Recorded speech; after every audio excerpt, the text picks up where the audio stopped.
Dia 1 de 365. Iniciamos hoje a leitura completa da Bíblia Sagrada. Gênesis, capítulo 1. No princípio, Deus criou os céus e a terra. A terra, entretanto, era sem forma e vazia. A escuridão cobria o mar que envolvia toda a terra, e o Espírito de Deus se movia sobre a face das águas. Disse Deus: haja luz. E houve luz. Viu Deus que a luz era boa, e separou a luz das trevas. Chamou Deus à luz dia, e às trevas chamou noite. Houve então a tarde e a manhã, o primeiro dia. Depois disse Deus: que haja entre as águas um limite para separá-las em duas partes. Fez, portanto, Deus o firmamento, e separou as águas estabelecidas abaixo desse limite das que ficaram por cima. E assim aconteceu. E Deus ao firmamento deu o nome de céu. A tarde passou, e raiou a manhã. Esse foi o segundo dia. Então disse Deus: que as águas que estão sob o céu se reúnam num só lugar, a fim de que apareça a parte seca. E assim aconteceu. Deus outorgou o nome de terra à parte seca, e a massa das águas que se haviam ajuntado, ele chamou de mares. E observou Deus que isso era bom.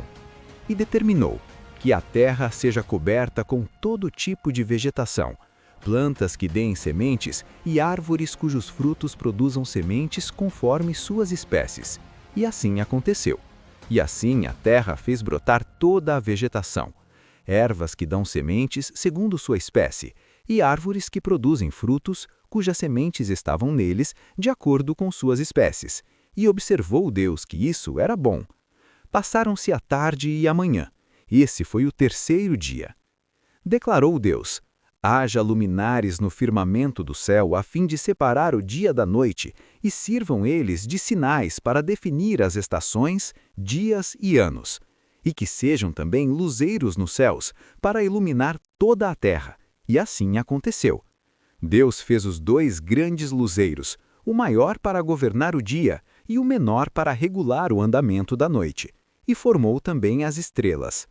Deus colocou todas essas luzes nos céus a fim de iluminarem toda a terra, para dirigirem o andamento do dia e da noite e fazerem separação entre a luz e a escuridão.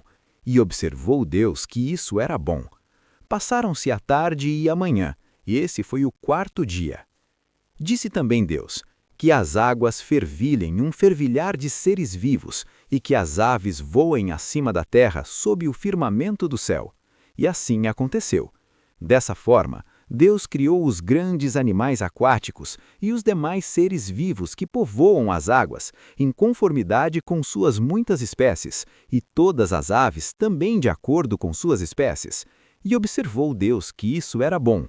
Então Deus os abençoou, declarando: sede fecundos, multiplicai-vos, enchei as águas dos mares, e que também as aves se multipliquem na terra. Passaram-se a tarde e a manhã, esse foi o sexto dia. E disse Deus: que a terra produza seres vivos segundo suas espécies, rebanhos domésticos, animais selvagens e todos os demais seres viventes da terra, cada um de acordo com sua espécie. E assim aconteceu. E assim Deus fez todas as feras selvagens segundo suas espécies, os rebanhos domésticos segundo suas espécies, répteis e todos os demais seres vivos, cada qual de acordo com sua espécie. E observou Deus que isso era bom. Então Deus determinou: façamos o ser humano à nossa imagem, de acordo com a nossa semelhança. Dominem eles sobre os peixes do mar, sobre as aves do céu e sobre todos os grandes animais e todas as feras da terra, e sobre todos os pequenos seres viventes que se movem rente ao chão. Deus, portanto, criou os seres humanos à sua imagem. A imagem de Deus os criou. Macho e fêmea os criou. Deus os abençoou e lhes ordenou: sede férteis, multiplicai-vos, povoai e sujeitai toda a terra. Dominai sobre os peixes do mar, sobre as aves do céu e sobre todo animal que se arrasta sobre a terra. E acrescentou Deus: eis que vos dou todas as plantas que nascem por toda a terra e produzem sementes, e todas as árvores que dão frutos com sementes, esse será o vosso alimento. Também dou a todos os animais da terra, a todas as aves dos céus, a todos os répteis da terra, e a todas as criaturas em que há fôlego de vida, todos os vegetais existentes como mantimento e sustento, e assim aconteceu. Então Deus contemplou toda a sua criação, e eis que tudo era muito bom. Houve assim a tarde e a manhã. Esse foi o sexto dia. Capítulo 2. Assim foram concluídos o céu e a terra, com todo o seu exército. No sétimo dia, Deus já havia terminado a obra que determinara. Nesse dia descansou de todo o trabalho que realizara. Então abençoou Deus o sétimo dia e o santificou, porquanto nele descansou depois de toda a obra que empreendera na criação. Esta é a história do início da humanidade no tempo em que Yahvé Deus criou o céu e a terra. Não havia ainda brotado nenhum arbusto sobre a terra e nenhuma erva dos campos tinha ainda crescido, porque o Senhor não havia feito chover sobre a terra, e não havia homem para cultivar o solo. Entretanto, fontes de água brotavam da terra e regavam toda a superfície do solo. Então o Senhor modelou o ser humano do pó da terra, feito argila, e soprou em suas narinas o fôlego de vida, e o homem se tornou um ser vivente. Ora, Yahvé Deus, o Senhor, havia plantado um jardim na região do Éden, no Oriente, para os lados do leste, e ali colocou o ser humano que formara. O Senhor Deus fez nascer do solo toda espécie de árvores agradáveis aos olhos e boas para alimento. E no meio desse jardim estava a árvore da vida e a árvore do conhecimento do bem e do mal. Na região do Éden nascia um rio que irrigava todo o jardim e depois se dividia em 4. O primeiro é chamado Pison. Ele percorre todo o território de Havila, onde existe ouro. O ouro daquela terra é de pureza excelente, terra na qual se encontra o bdélio, raro perfume, e a valiosa pedra ônix. O segundo, que percorre toda a terra de Cuxi, é chamado Gion. O terceiro, que flui pelo lado leste da Assíria, é o conhecido rio Tigre, e o quarto é o grande rio Eufrates. Assim, Yahvé Deus, o Senhor, tomou o homem e o colocou no jardim do Éden para zelar por ele e nele fazer suas plantações. E o Senhor deu a seguinte ordem ao homem: comerás livremente o fruto de qualquer espécie de árvore que está no jardim, contudo não comerás da árvore do conhecimento do bem e do mal, porque no dia em que dela comeres, com toda certeza morrerás.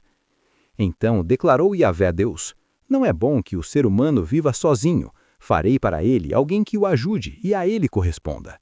Sendo assim, o Senhor modelou do solo todos os animais selvagens e todas as aves do céu, e em seguida os trouxe em sua presença para ver como este os chamaria, e o nome que o homem desse a cada ser vivo, esse precisamente seria seu nome. E dessa forma, o homem nomeou a todos os animais, os rebanhos domésticos, as aves do céu e a todas as feras selvagens. Entretanto, não se encontrou para o próprio ser humano alguém que com ele cooperasse e a ele correspondesse. Então Yahvé Deus, o Senhor, fez Adão cair em profundo sono, e enquanto dormia, retirou-lhe parte de um dos lados do corpo e uma costela, e fechou o lugar com carne. Com a costela que havia tirado do homem, o Senhor Deus modelou uma mulher e a conduziu até ele. Então exclamou Adão: esta sim é osso dos meus ossos e carne da minha carne. Ela será chamada mulher, porquanto do homem foi extraída. Por esse motivo é que o homem deixa a guarda de seu pai e sua mãe para se unir à sua mulher, e eles se tornam uma só carne. O homem e a mulher viviam nus e não se envergonhavam. Evangelho de João, capítulo 1. No princípio era a palavra, e a palavra estava com Deus, e a palavra era Deus. Ele, a palavra, estava no princípio com Deus. Todas as coisas foram feitas através dele, e sem ele, nada do que existe teria sido feito. Nele estava a vida, e a vida era a luz dos homens. E a luz resplandece nas trevas, mas as trevas não a venceram. Houve um homem enviado de Deus, cujo nome era João. Ele veio como testemunha para que testificasse a respeito da luz, a fim de todos virem a crer por intermédio dele. João não era a luz, mas foi enviado para testemunhar da luz. A palavra é a luz verdadeira que, vinda ao mundo, ilumina toda a humanidade. Aquele que é a palavra estava no mundo, e o mundo foi feito através dele, mas o mundo não o reconheceu. Ele veio para o que era seu, mas os seus não o receberam. Mas a todos quantos o receberam, deu-lhes o direito de se tornarem filhos de Deus, ou seja, aos que creem no seu nome, os quais não nasceram do sangue, nem da vontade da carne, nem da vontade do homem, mas de Deus. E a palavra se fez carne e habitou entre nós. Vimos a sua glória, glória como a do unigênito do Pai, cheio de graça e verdade. João testemunha sobre Jesus e exclama dizendo: Este é aquele de quem eu disse, ele, o que vem depois de mim, tem a excelência, porquanto já existia antes de mim. E da sua plenitude todos nós temos recebido graça sobre graça. Porquanto a lei foi dada por intermédio de Moisés, mas a graça e a verdade vieram através de Jesus Cristo. Ninguém jamais viu a Deus. O Filho unigênito que está no seio do Pai é quem o revelou. E este é o testemunho de João, quando os judeus enviaram de Jerusalém sacerdotes e levitas para o interrogarem. Quem és tu? Ele confessou e não negou, mas declarou francamente: Eu não sou o Cristo. E o questionaram: Quem és então? És tu Elias? Ele disse: Não sou. És tu o profeta? E João afirmou: Não. Então perguntaram a ele: Quem és tu? Dá-nos uma resposta para que a levemos àqueles que nos enviaram. Que dizes a respeito de ti mesmo? E João lhes disse: Eu sou a voz do que clama no deserto, fazei um caminho reto para o Senhor, como disse o profeta Isaías. Ora, os que haviam sido enviados faziam parte dos fariseus, e perguntaram-lhe ainda: Então por que batizas, se não és o Cristo, nem Elias, nem o profeta? João respondeu-lhes, dizendo: Eu batizo com água, mas no meio de vós já está quem vós não conheceis. Ele é aquele que vem depois de mim, cujas correias das sandálias não sou digno de desamarrar. Essas coisas aconteceram em Betânia, do outro lado do Jordão, onde João estava batizando. No dia seguinte, João viu a Jesus que vinha caminhando em sua direção e disse: Eis o Cordeiro de Deus, que tira o pecado do mundo. Este é aquele do qual eu disse: Depois de mim vem um homem que tem a excelência, porquanto já existia antes de mim.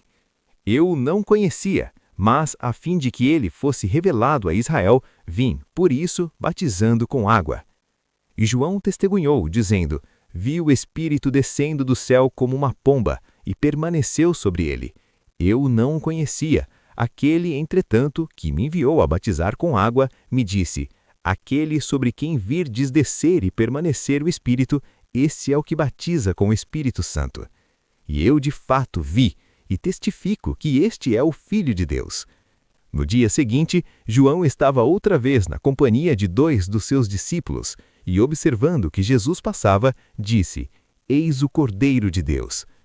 Os 2 discípulos ouviram o que ele falou, e se tornaram seguidores de Jesus. Então Jesus, voltando-se e vendo que os 2 o seguiam, disse-lhes: Que estáis procurando? Eles disseram: Rabi, onde estás hospedado? E Jesus disse: Vinde e vede. Eles foram e viram onde Jesus estava morando, e ficaram com ele aquele dia, sendo isso por volta da hora 10ª. Um dos 2 que ouviram João falar e seguiram Jesus era André, irmão de Simão Pedro. Ele primeiro procurou seu irmão Simão e lhe disse: Encontramos o Messias, e o levou a Jesus. Quando Jesus o olhou, disse: Tu és Simão, filho de João, tu serás chamado Cefas. No dia seguinte, Jesus decidiu ir para a Galiléia. Quando encontrou Felipe, disse-lhe: Segue-me. Ora, Felipe era de Betânia, cidade de André e de Pedro. Felipe encontrou Natanael e disse-lhe: Encontramos aquele sobre quem Moisés escreveu na lei, e a respeito de quem também escreveram os profetas, Jesus de Nazaré, filho de José. E Natanael disse-lhe: Pode alguma coisa boa vir de Nazaré? Felipe respondeu-lhe: Vem e vê. Jesus viu Natanael se aproximando e disse a seu respeito: Eis um verdadeiro israelita em quem não há falsidade. Disse-lhe Natanael: De onde me conheces? Jesus respondeu: Antes de Felipe te chamar, quando tu estavas debaixo da figueira, eu te vi. Natanael exclamou: Mestre, tu és o Filho de Deus, tu és o Rei de Israel. Jesus lhe respondeu: Porque eu disse que te vi debaixo da figueira, crês? Pois tu verás muita coisa maior do que estas. E Jesus lhes disse: em verdade vos asseguro que vereis o céu aberto e os anjos de Deus subindo e descendo sobre o Filho do Homem. Dia 1 concluído. Percorremos toda a criação e o início do ministério de Jesus. Inscreva-se para acompanhar os 365 dias desta jornada. Até amanhã!